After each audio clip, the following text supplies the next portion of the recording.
Guys, lalabas lang po ako. Kaya lang parang grabe yung hangin. Ayan. Tapos yung hangin dito.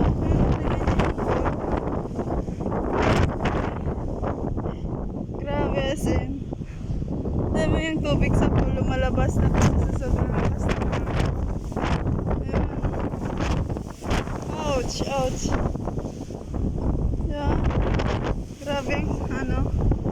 Malakas na talaga ng hangin. Tingnan o.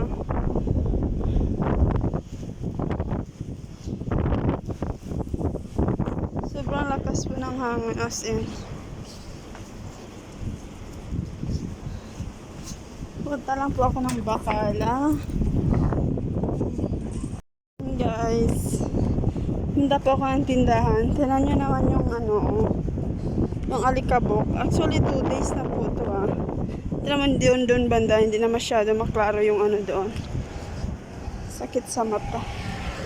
So, yung mask ngayon is double purpose. Sobrang ano, abo.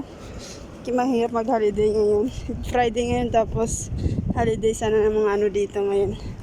Maraming magsilabasan. Pero pag ganitong sitwasyon, parang mas gusto mo na lang magstay sa bahay. Grabe. Sakit sa ano. Lakas pa ng hangin. So, ayun lang muna. Kasi as in, hindi ko masyado makakita. Sobrang ano, alikabok. Mahangin pa. Ang init pa. Sige po. Pag makita nyo po yung panahon dito. Actually, dito po ako sa Kuwait. So, yung weather po dito ngayon is hindi po maganda.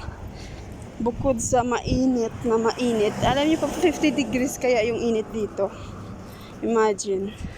Tapos nasa labas. Tapos yung hangin, may kasamang alikabok. So, pag may day off talaga yung mga katulad ko ngayon, mas mainam na magstay po talaga sa bahay kasi sobrang lakas ng hangin, sobrang init pa. Punta lang po akong tindahan bumili ng toast, sliced bread.